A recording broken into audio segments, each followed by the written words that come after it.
name is Dr. Boyce Watkins, and I want to say welcome everybody to drboycetv.com, the home for intelligent Black people. And you guys know how much respect and admiration I have for this man that's on screen. His name is Dr. George C. Fraser. He is the author of the best-selling book "Success Runs in Our Race." He also has founded many entities, and we're going to talk to you about a lot of the things he has going on, including the Power Networking Conference and everything else in between. But before we jump into that, I want to, after I say hello to everybody in the chat, John C. Taylor, I see you in there already. I'd like to ask my friend Dr. Fraser, how you doing today? I'm doing wonderful. Good to see your face and to hear your voice. And I always, every time I see you, and I watch you maybe 3, 4 times a day because of the art and science that you have created and dropping knowledge in less than 2 and 3 minutes. And I love listening to you. I love your knowledge and your wisdom. And it's just good to be sitting in front of you one more time.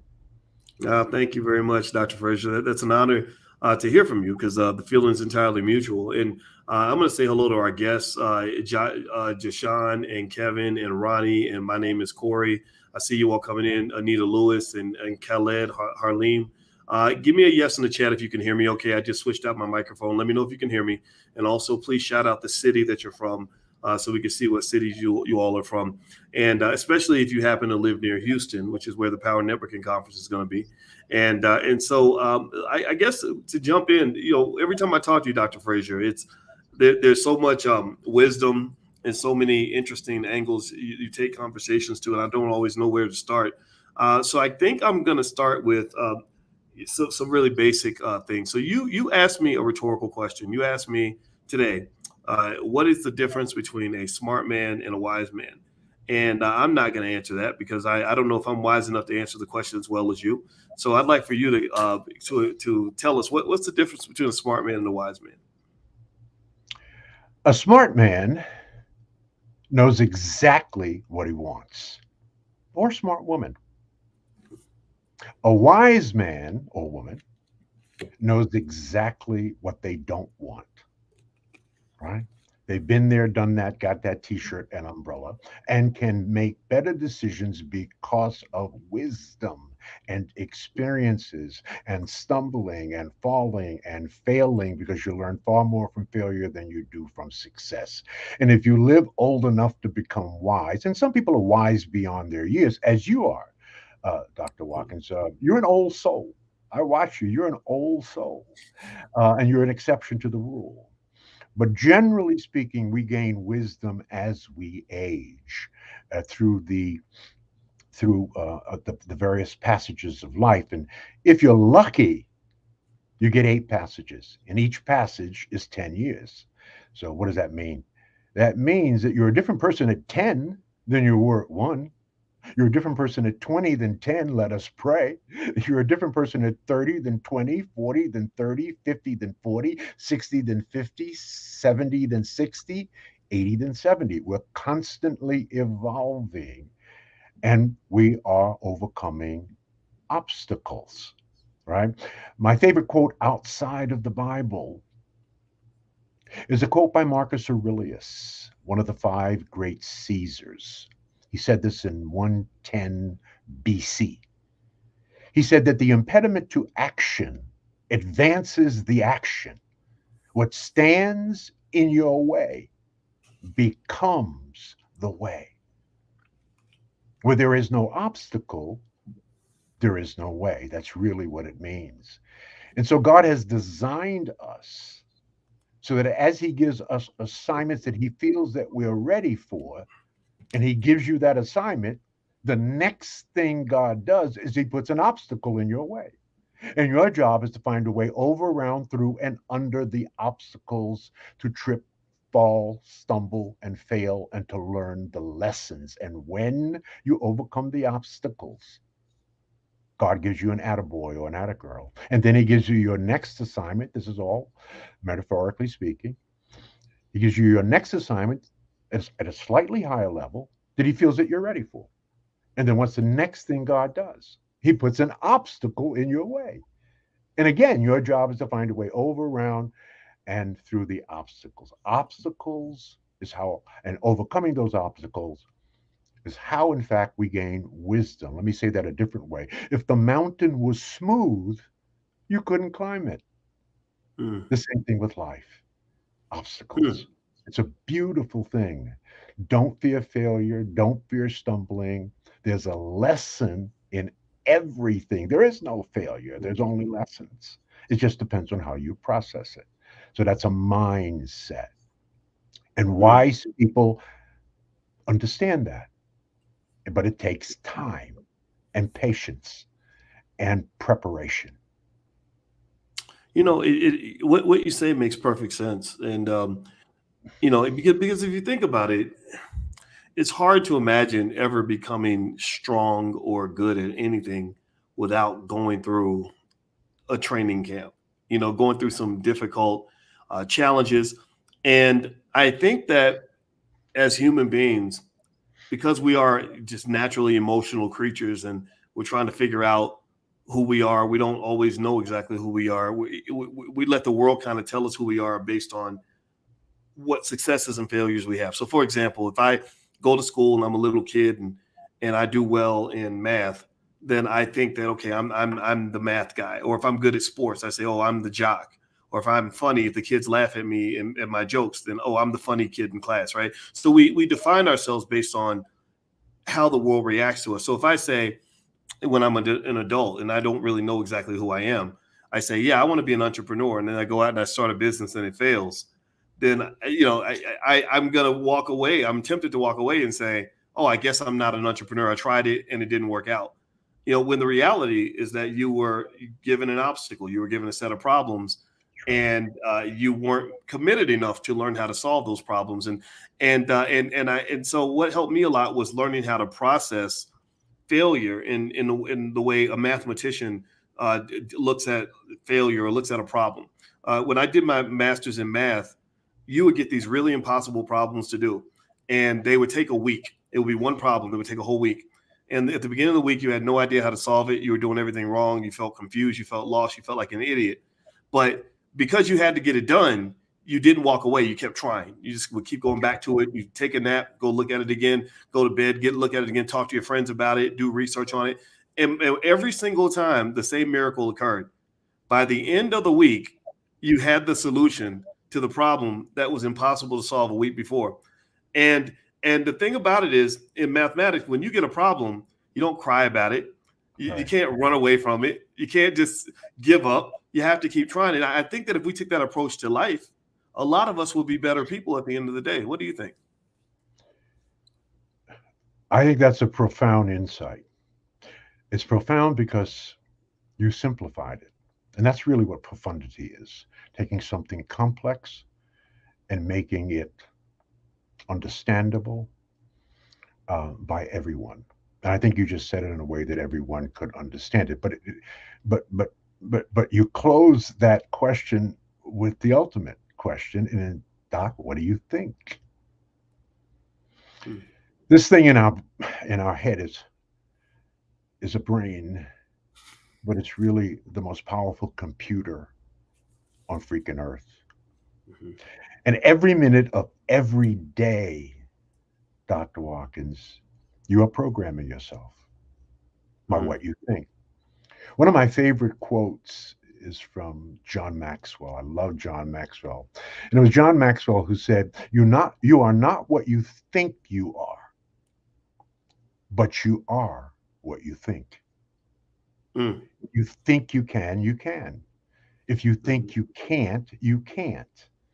Hmm. If you um if you stand in front of an obstacle and you think you can't overcome that obstacle, it's your thinking. It's not really your ability to do it. If you Hmm. stick with it, if you stay the course, if you apply this supercomputer that God has blessed us with, where there will never be a computer that will match the capacity of the brain, you can do it, right? You can do it. You are what you think, Hmm. and you have a powerful brain, and you use it, and you have applied it in almost every stage of your life to achieve an education that is awesome, But beyond that education, your creative thinking, your thinking outside of the box, your ability to flex, your ability to broaden that thinking, you're a thinker. And so there's nothing that you decide that you want to do that you cannot do because you stick with problems. And life is full of problems. And that's what it is. Our whole life is overcoming obstacles and solving problems. And the better we get at that, the more we prepare ourselves, the more skills we acquire, um, the more successful we will be in life. And so I love the way you stated that. It was so eloquent and simple, and it's spot on. So kudos to you. So thank you, and everybody who just came in, I would like for you to know who the great man is that I'm speaking with. His name is Dr. George C. Fraser. He is the author of the book "Success Runs in Our Race." He also runs the Power Networking Conference every year in Houston, or this year's in Houston. Is it in Houston every year, It's in Dr. Fraser? Houston. It's in Houston. It's live. The first live one in 3 years, of which I am Wow. honored to say you will be doing a keynote address, and Yes. I'm honored. I'm honored that you we will be together live in a living color. Nothing like the human connection. Social media is wonderful, and we do a lot of stuff on social media, and we connect with people, and to some extent we bond with them, but nothing compares to the energy that comes from the human connection, breaking bread and learning and serving each other, learning from each Yes. other and serving each other. So I'm excited about Yeah, I can't wait. I can't wait. And I'd it. like for you to, if you could elaborate a little more on that.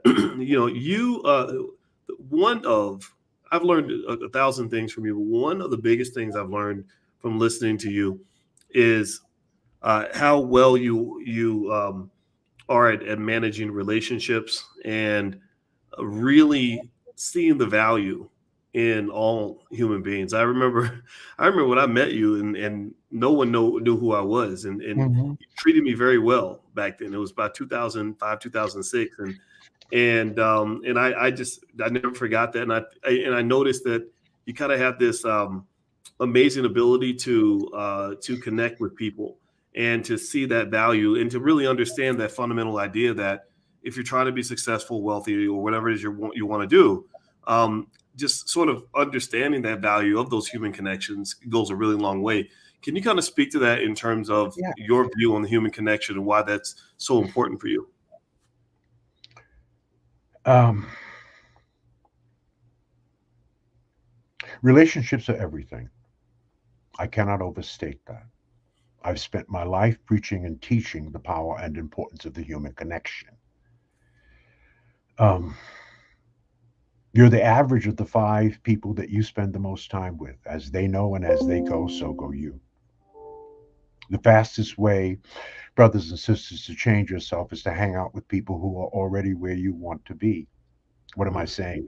I'm saying don't spend major time with minor people. People going nowhere want you to go nowhere with them. People doing nothing want you to do nothing with them. If you want to change your life, change your relationships, right? If you are not where you want to be, brothers and sisters in life, it's simply because you don't have the right people in your life. This is especially poignant and true when you select your life partner. There's mm, no decision more important than your life partner. Now, I've been fortunate in life, maybe even gifted. I've been married to the same sister for 50 years. I made a good choice. Were there hills and valleys and twists and turns? Yes. People ask me wow. all the time, Dr. Watkins, what's the key to staying married for 50 years to the same sister? And it's a simple one word answer: amnesia. You see, because in 50 years, Dr. Fraser is going to do something stupid. And in 50 years, Nora Jean Fraser is going to do something stupid. So when we do our stupid stuff, we come together, we discuss it, we reach middle ground, we bless it and release it, never to bring it up again. Mm, All right. I was fortunate enough to select the right business partner who died about 5 years ago of cancer, Greg Williams, of which you met. And we were together for 32 years. Well, that's like a marriage. Make no mistake about it. So The people that you partner with are critical. And and this is deeply connected to this whole idea of the human connection and how it's related to wealth and business.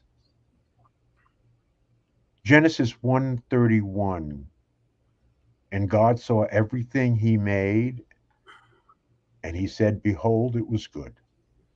There's only one time in the Bible that God was not happy with what he created, and that's in Genesis 2:18. And the Lord said, and I quote, it is not good for man to be alone. I will make him a helper comparable to him. It's the Mm. only time in the Bible that God was not satisfied with what he created. There is a biblical declaration in the Bible for the human connection. It is a direct quote from Jesus Christ. There are 800,000 words in the Bible. Only 1,200 words are direct quotes from Jesus Christ. John 5:30, and Jesus said, I of my own self can do nothing. Now, this was Jesus, the Son of God. He couldn't get it done on his own by himself in a vacuum. He needed at least 12 disciples, and one of them turned on him. So, what's up with you, brothers and sisters? Why do you think you could do anything significant, anything worth talking about on your own by yourself in a vacuum? You can't. We are designed as a communal people. Mm. Our wealth is really our connections, the people that we bond and connect and serve, and they serve us. That's really our wealth. Without them, you have no wealth. Now, let me unpack that for a second, if you'll allow me. God's love of the connection is clear, and He gave us two ways to ensure connection: sex and money. Mm. Now, let me unpack that. The incentive for sex, but not the goal, is ecstasy. There's nothing on earth that you can experience that will give you the ecstasy of great love. But that is not the purpose of sex. The overall purpose of sex is procreation, so that we can produce more of God's children who can serve us and we can serve them. That's the purpose. The Mm. second thing is money. Money is the primary incentive for service, because as you develop skills, as you grow, as you mature, as you gain wisdom, you're better able to serve people. And as you serve, you earn. If you cannot serve, if you have no skills, you cannot earn money. And, what would life look like for you in a market based economy, in a democratic capitalist society with no money? You're going to have a living hell. Mhm. The same as you will have a living hell if you procreate children and don't take care of them. So, Malcolm Gladwell, in his book, The Outliers, said a profound thing in his book. He said, the most common attribute of the rich are friends, contacts, and connections. He said that Mm. rich people have a lot of friends. And these are people that they can serve. And the more people you can serve, the more money you earn. So Beyonce has this amazing skill. Maybe it's a giftedness, but when she performs her service, she performs it in a stadium with 100,000 people, and she gets a small piece of each one of those. Mm. So the more the more gifts you have, the more skills that you develop, the more people that you can serve, the more money that you can earn. So what that's said another way, the measure of your wealth is other people.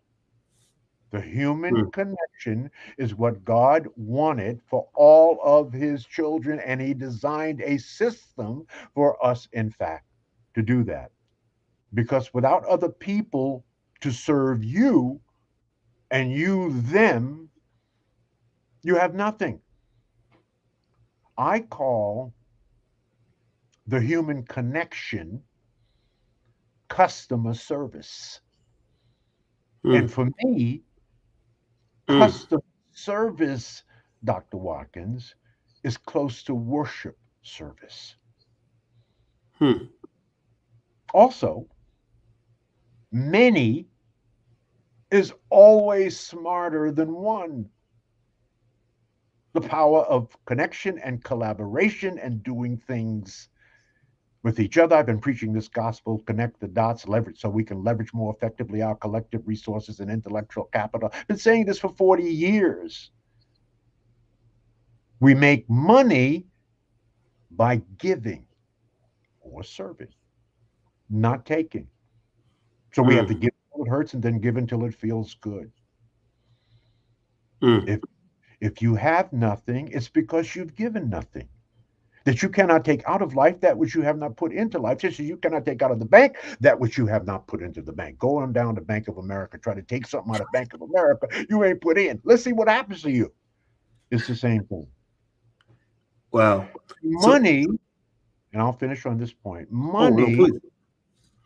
money is simply a verification that value was exchanged. We can call them Mm. by another name, certificates of appreciation. So if I consult with someone and they pay me $500 for that hour, they're really paying me 500 certificates of appreciation. That's really what it is.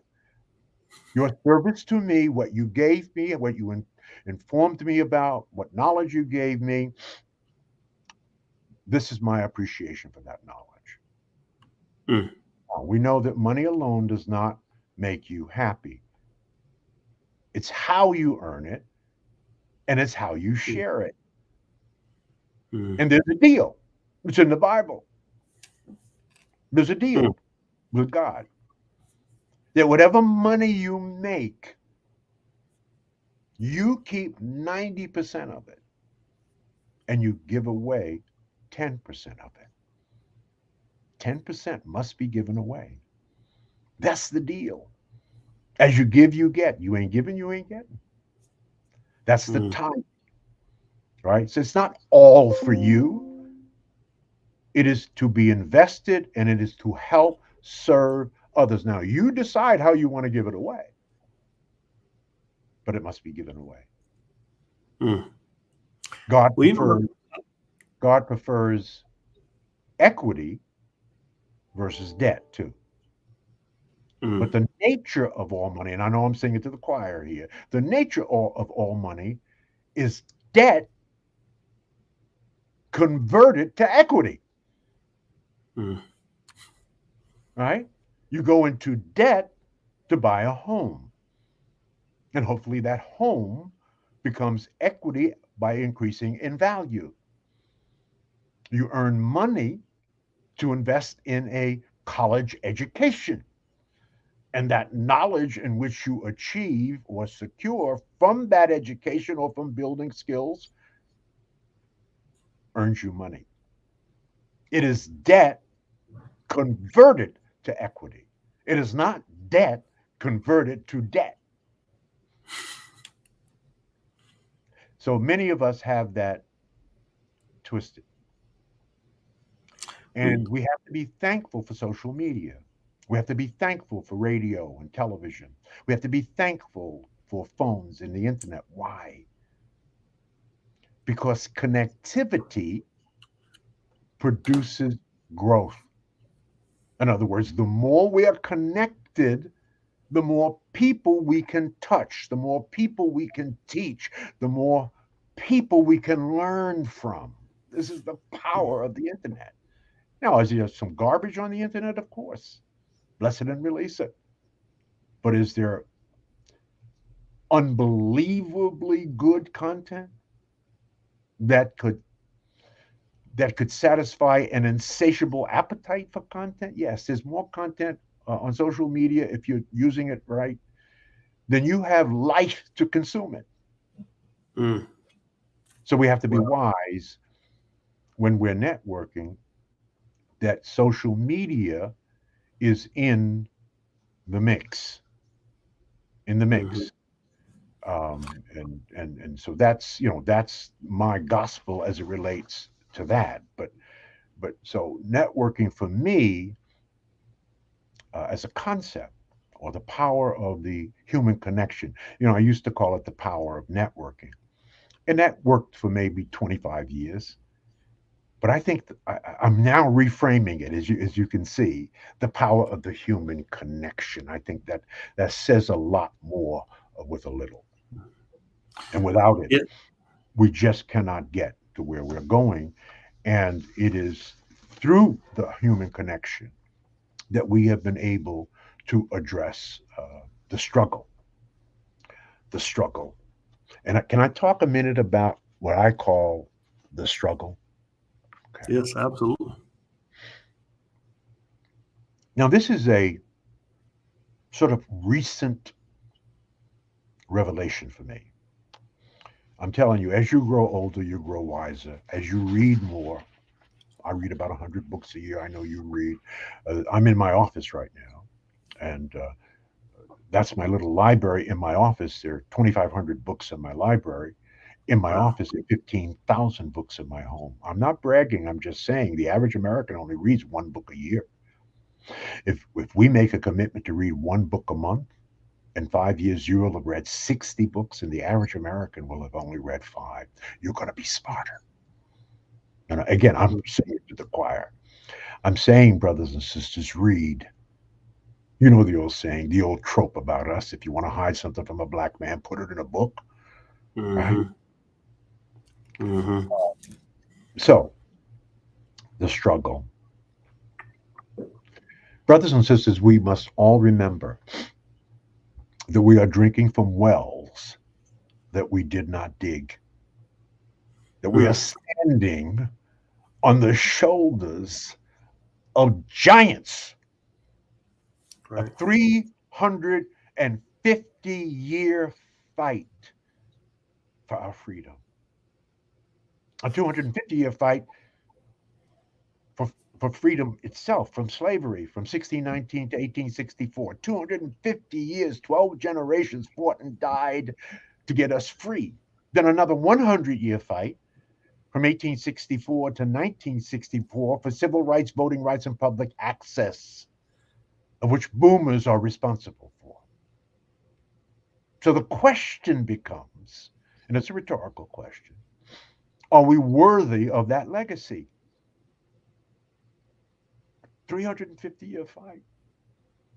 Are we worthy of that?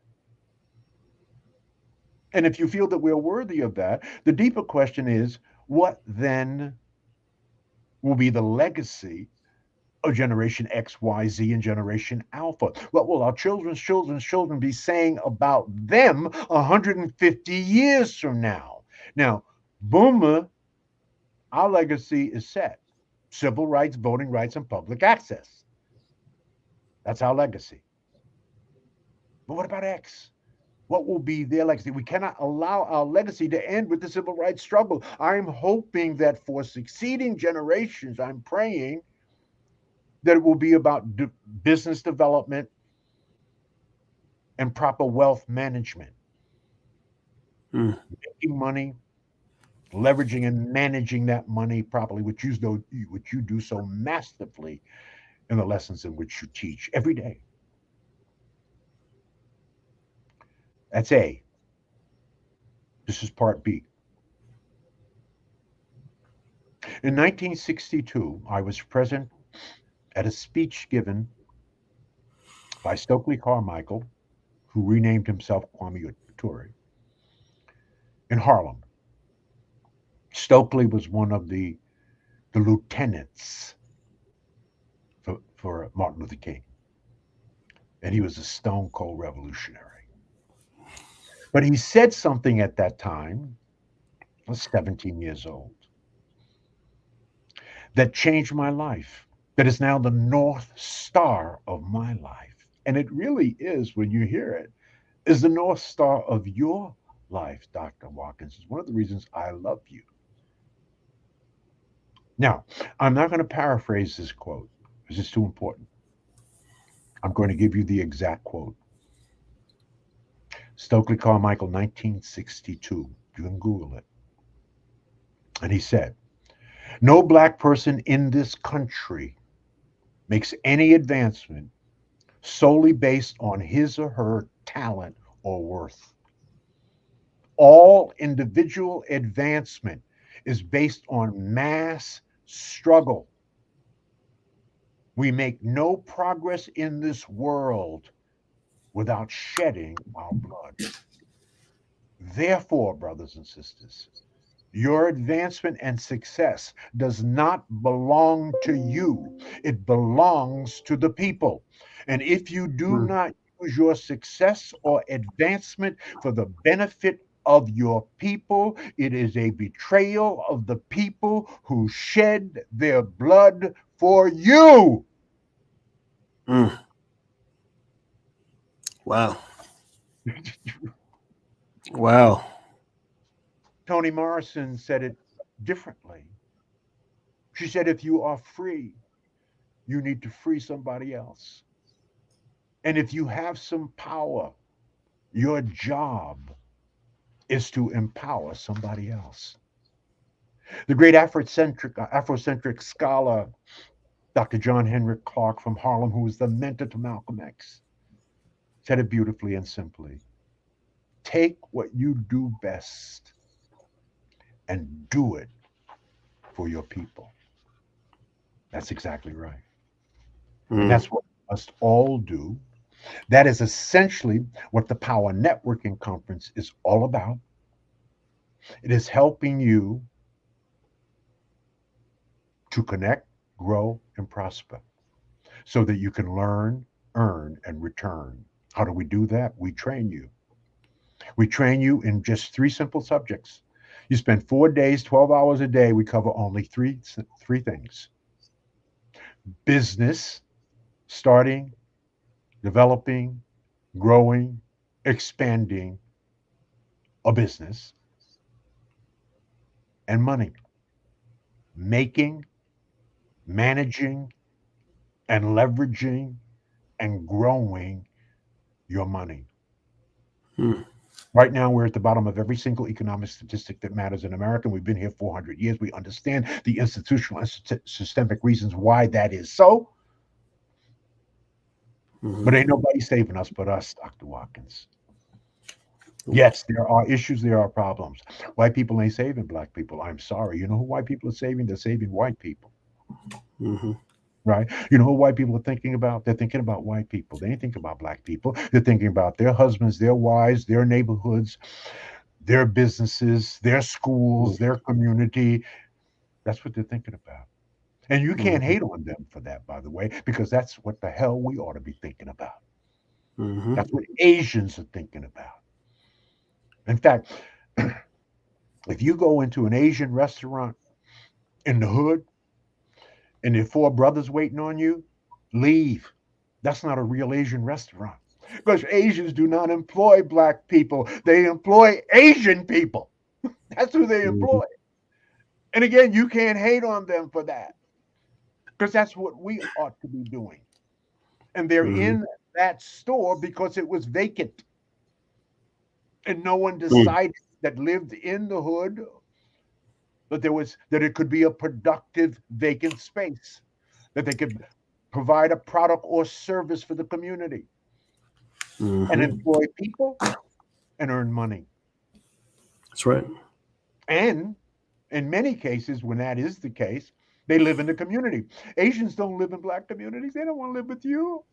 They take your money.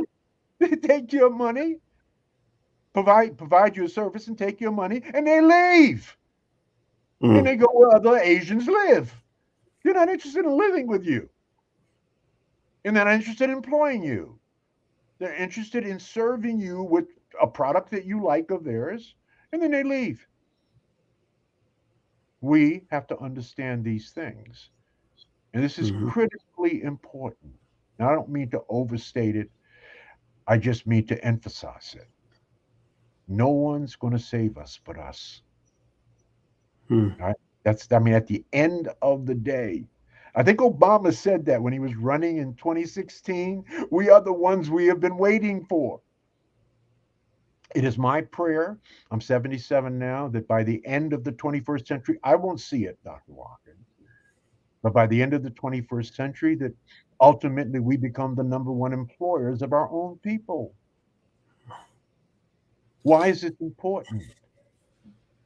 Because creating jobs and creating businesses is the only way to raise up the poor. And every immigrant group that has ever come to this country has understood that but us. Asians are the number one employer of Asians. East Indians are the number one employer of East Indians. Arabs is the number one employer of Arabs. Asians, et cetera, et cetera, et cetera. So we have to fix that. Ain't nobody fixing that but us. Who are they Mm-hmm. going to employ first? You're going to employ people that look like you first, that you're most culturally comfortable with. Mm. That's what you're going to do. Mm. And then social pressure around supplier diversity and inclusion and other diversity and inclusions will put some pressure on others to do a little something, something for others that don't look like them. But they're going to do for themselves first, just as we ought to be doing for ourselves first. I didn't say only, I just said first. Mm-hmm. No question about it. We can do this. There are 46, Absolutely. there are 46 million black people in America. 46 million. I've traveled for 40 years. I have 10.5 million frequent flyer miles.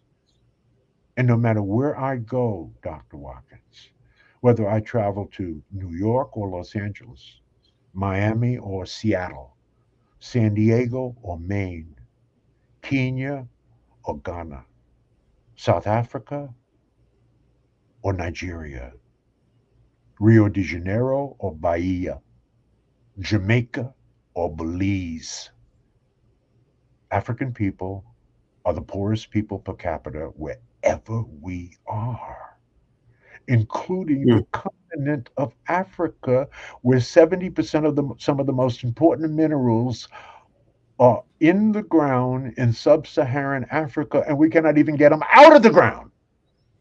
Mm. We must bring others in to do that.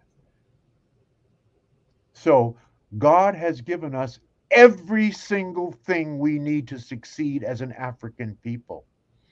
We have everything we need to succeed except each other. Jews have each other.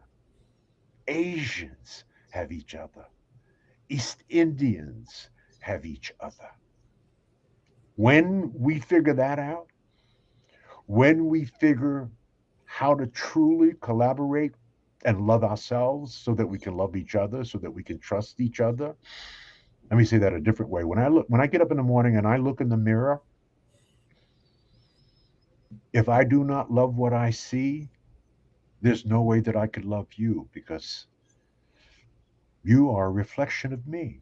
That's called low race esteem, which is fueled by low self esteem.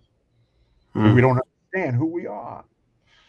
I've said it 1,000 times that we're the children of the slaves that would not die, that we have the genetic encoding of the great kings and queens of Africa, that we were building pyramids and solving complex engineering problems when other cultures were living in caves practicing cannibalism. And in spite of the fact that everything happens for a reason and serves us in some special way, and we will never understand that reason looking forward, we will only understand it looking backwards. In spite of that fact, maybe we were not brought here. Maybe we were sent here. Do you believe that God would put his weakest people here to do his toughest job? I don't think so. How could an America who could morally, spiritually, and biblically justify the kidnapping, raping, and pillaging of another two people, natives already in America and Africans brought to America, have any moral or spiritual grounding? And perhaps had God not sent Africans here, America might have self destructed by now. We are the most morally grounded and spiritually rooted people on earth. We have an enormous responsibility. We must rekindle that responsibility. We must act on the unique power that God has given us as God's first people. As God's first people. I'm not making that up.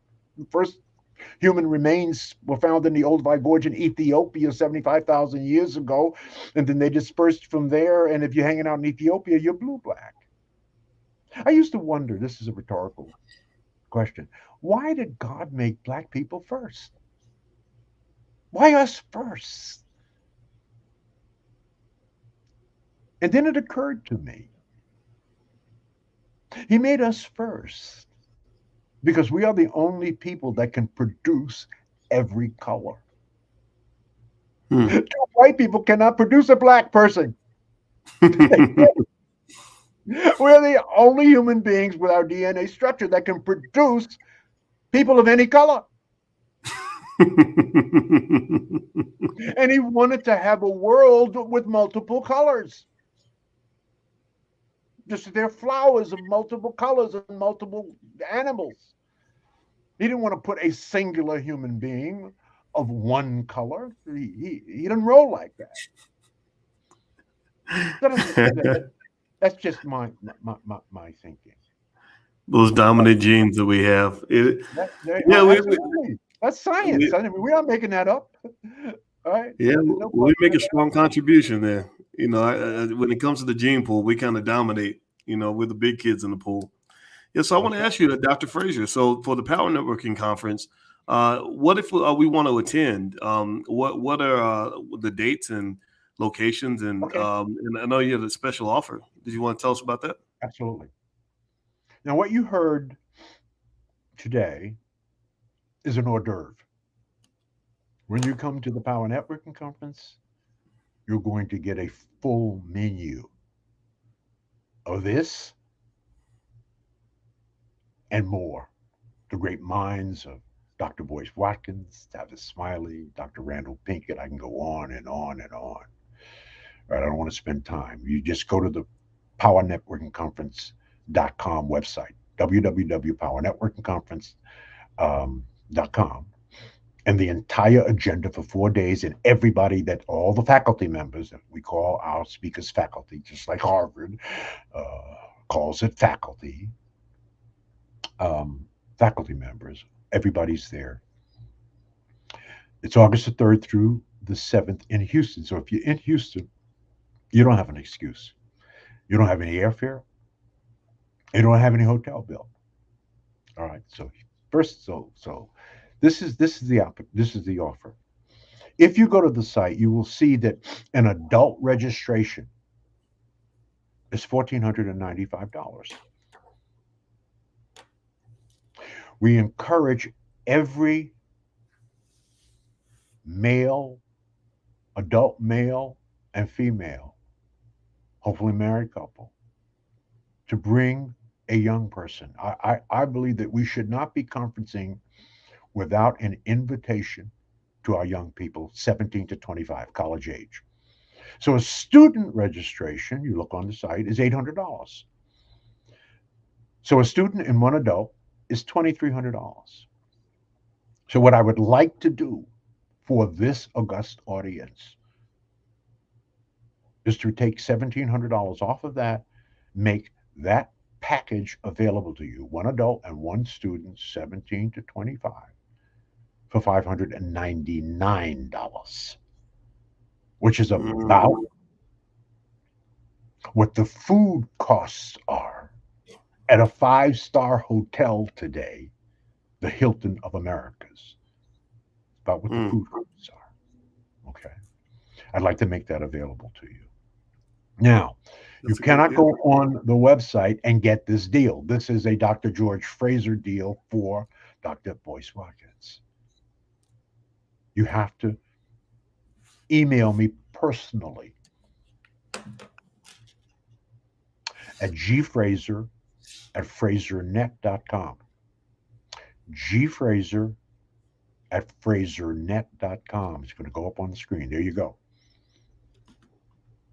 In the subject line, I want you to put I'm in Voice Watkins. I'm in Voice Watkins. Put that in the subject line.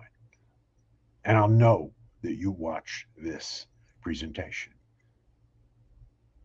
In the body of the email, just put your full name and your cell number.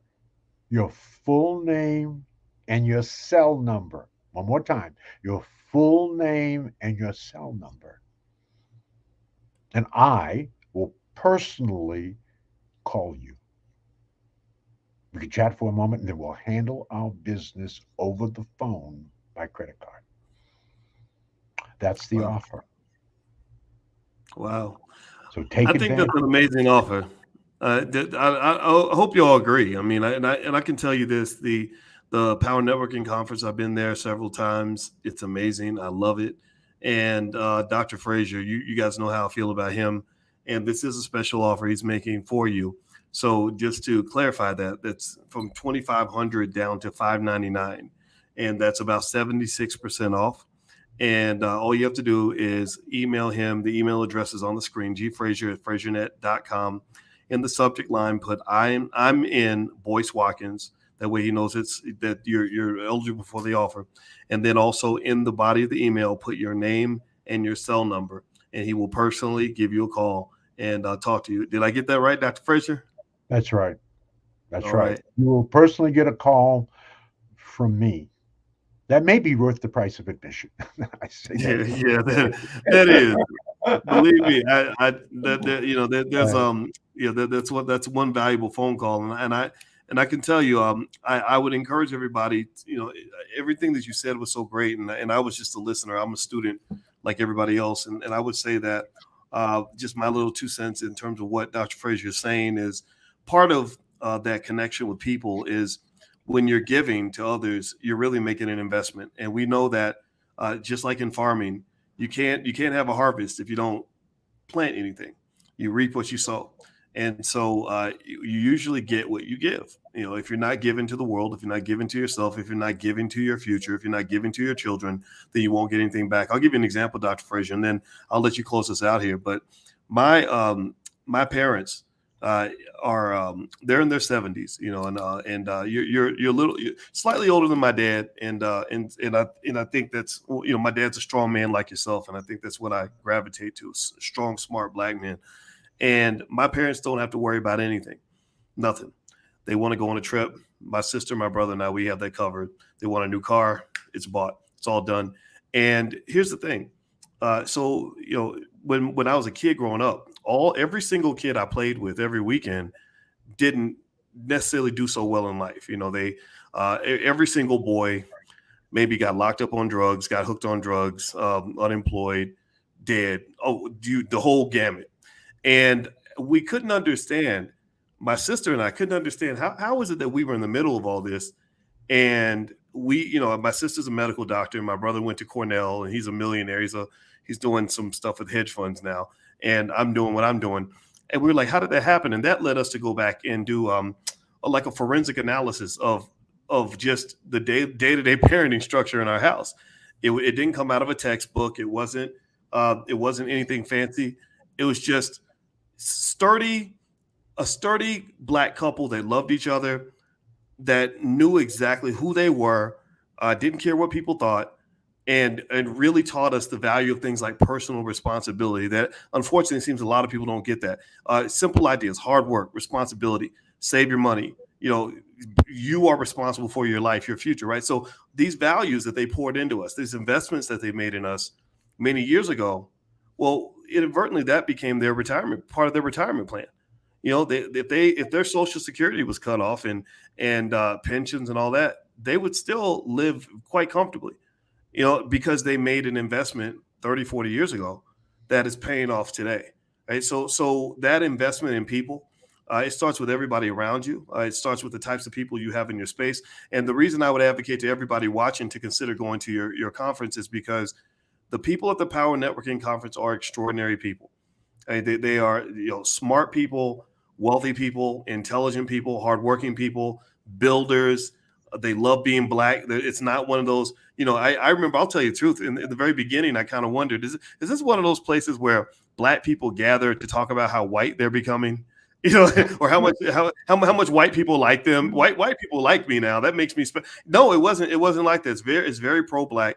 So I encourage everybody to at least take a look. And I'll repeat the instructions. Then Dr. Fraser, I'll let you close this out. If you want to take advantage of the special offer where he takes 76% off the price for you only, you can email gfraser@frasernet.com. The email address is on the screen. In the subject line, put "I'm in Boyce Watkins." You put my name up there; they'll know it's from me. And then also in the body of the email, put your name and your cell phone number, and Dr. Fraser will personally give you a call. So, Dr. Fraser, I'll let you close us out of here. I just wanted to throw that in there because I'm a big believer in what you have going on there. I think that Yeah. it's amazing. I think I love your story. And I grew up in that same kind of household. Now, I was an orphan for 2 years. My mother became mentally ill when I Mm, was two. My father was a cab driver. There was 11 of us, 8 boys and 3 girls. He couldn't take care of 11 children. So me and my sister Emma and my younger brother Joseph were orphaned. I stayed in an orphanage until I was 5 and then put into foster care. And my foster parents were from Georgia. Hard nose, deep belief in corporal punishment, hard workers. My father was a cab driver, my foster father. And they taught us exactly what your parents taught you: personal mm, responsibility, the need to earn your way and earn money, hard work, excellence. If you're going to mm, do it right or don't do it at all. And we are giving you an assignment and you're going to do it. So you don't have a choice not to do it at all. And we will be inspecting it. mm. And they were hardcore about that. And my sister Emma and I used to complain, boy, when we grow up, we're never going to treat our children like this. We were totally wrong. Emma and I have had hours of conversation about our upbringing in foster care because we aged out of foster care and the work ethic and the discipline and the personal responsibility Mm. that it instilled in us that is still with us to this day. And so I so appreciate what you said because it sort of brought me to tears because it just harkened back to my own darn life. Mm. So thank you for saying that. It's the absolute truth. The big mistake that we often make, too many of us, is we want to make it better for our children. There's no question about that. The mistake that we made is that we made it easier, and easier is not better. It depends on how you manage it. And so, obstacles, discipline, work and responsibility, Mhm. even corporal punishment in the appropriate moments Mm. are all critical. Teaching respect and love, honoring your elders, being respectful of your elders. These are core values that start and keep families together. And Lord knows we need to get back to them. Mm. I think we're moving in the right direction. I think we're collaborating more now than ever before. Have I seen improvement? Yes, I have. No question about it.